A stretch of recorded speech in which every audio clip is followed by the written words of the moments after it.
Salam persaudaraan dari Bukit Sandar Matahari, Ladalero. Kami menyapamu semua dalam senandung ucap salam dalam Sang Sabda. Bacaan Injil dan Renungan hari ini, edisi 16 Oktober 2025, hari Kamis, Pekan Biasa ke-28. Renungan disusun dan dibawakan oleh Frater Jack Libegu SVD. Selamat mendengarkan. Coba batong dengar, mari batong lihat apa yang terjadi.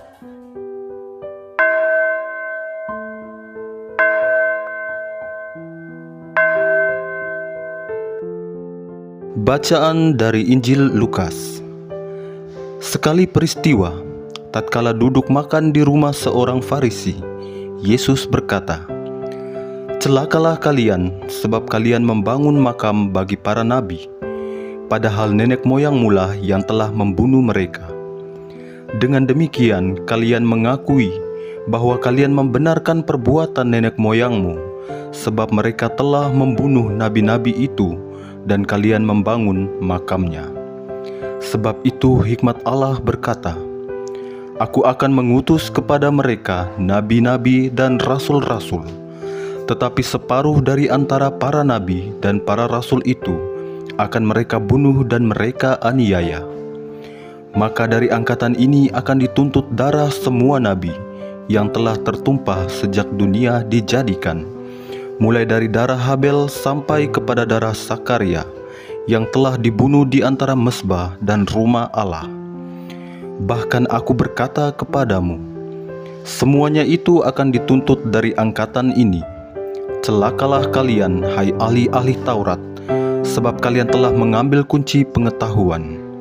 Kalian sendiri tidak masuk ke dalamnya, tetapi orang yang berusaha masuk kalian halang-halangi." Dan setelah Yesus berangkat dari tempat itu, para ahli Taurat dan orang Farisi terus-menerus mengintai dan membanjirinya dengan rupa-rupa soal. Dengan itu mereka berusaha memancingnya, supaya mereka dapat menangkapnya berdasarkan suatu yang diucapkannya. Demikianlah sabda Tuhan. Terpujilah Kristus. Saudara-saudari pencinta Sang Sabda yang terkasih, dalam bacaan Injil hari ini, Yesus menegur dengan keras orang-orang Farisi dan ahli-ahli Taurat. Ia berkata, "Celakalah kamu, sebab kamu membangun makam nabi-nabi yang telah dibunuh oleh nenek moyangmu." Teguran ini bukan sekedar kritik terhadap perilaku masa lampau, melainkan panggilan untuk menyadari kemunafikan dan tipu muslihat yang masih berakar di dalam hati mereka. Orang-orang Farisi berusaha tampak saleh, menghormati para nabi yang telah mati, tetapi menolak kebenaran yang sedang hidup dan berbicara di hadapan mereka, yakni Yesus Kristus. Senada dengan itu, Rasul Paulus kepada jemaat di Roma menyampaikan pesan bahwa manusia tidak dibenarkan oleh hukum atau perbuatan lahiriah, melainkan oleh iman kepada Yesus Kristus. Iman sejati bukan sekedar kepatuhan formal terhadap aturan, melainkan hubungan pribadi yang mendalam dengan Allah yang melahirkan kasih, pertobatan, dan keadilan. Paulus menegaskan bahwa semua orang berdosa dibenarkan oleh kasih karunia Allah, bukan karena jasa atau status apapun. Dua bacaan ini menyingkap kebenaran yang sangat relevan dengan kehidupan kita saat ini. Kita hidup di tengah dunia yang terobsesi pada citra, media sosial, dunia kerja, bahkan kehidupan rohani seringkali diukur dari penampilan luar.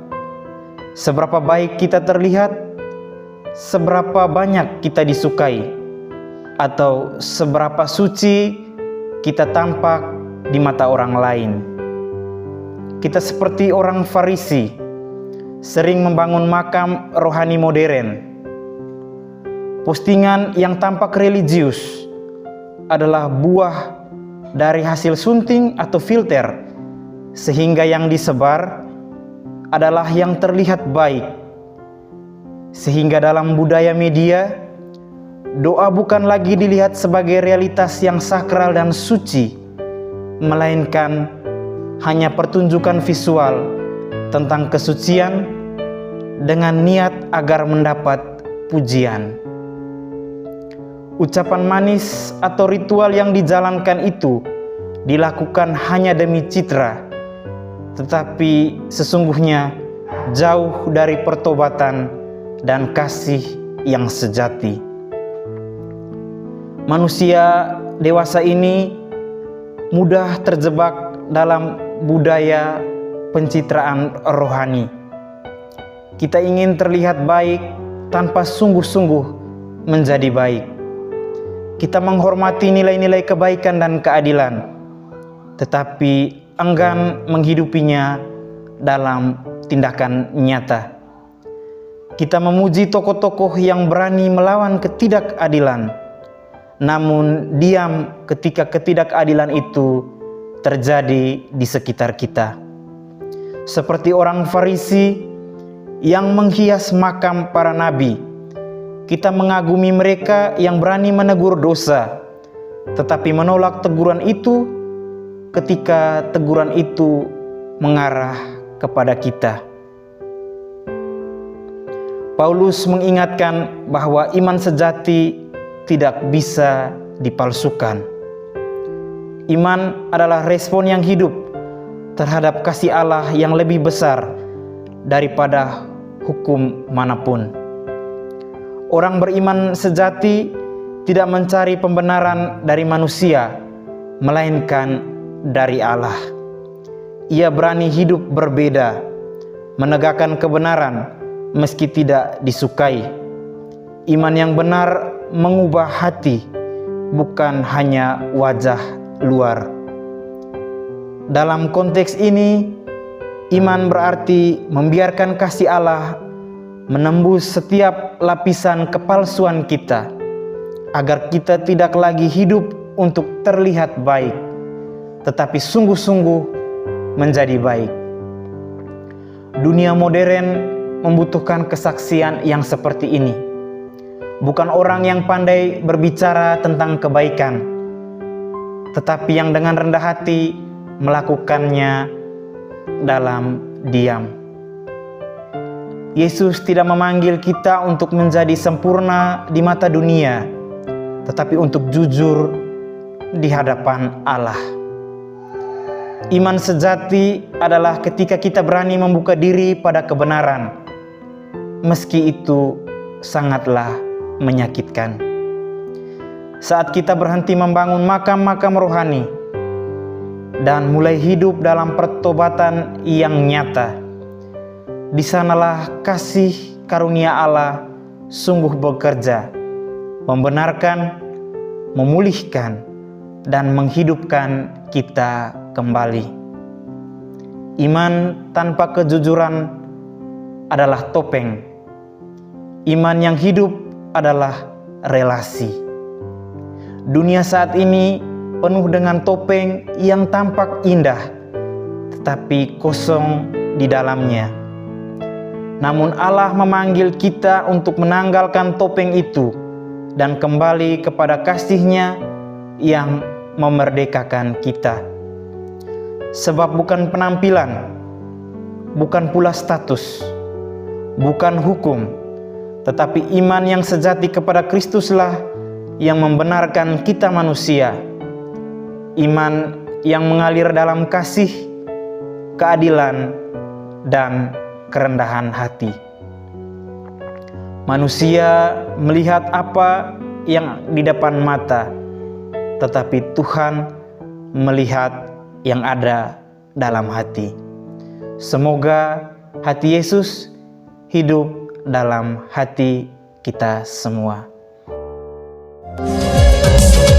Hei bersaudara, umat Tuhan di lubang murah. Sahabat-sahabat pencinta Sang Sabda, kita baru saja mendengar bacaan Injil dan renungan edisi hari ini. Sampai jumpa kembali pada edisi berikut. Terima kasih kepada Divisi Kerohanian website Seminari Tinggi Santo Paulus Ledalerro. Semoga Sang Sabda menjiwai seluruh pengalaman hidup kita hari ini. Tuhan memberkati kita sekalian. Amin. Dalam satu hati, di dalam kasih Yesus.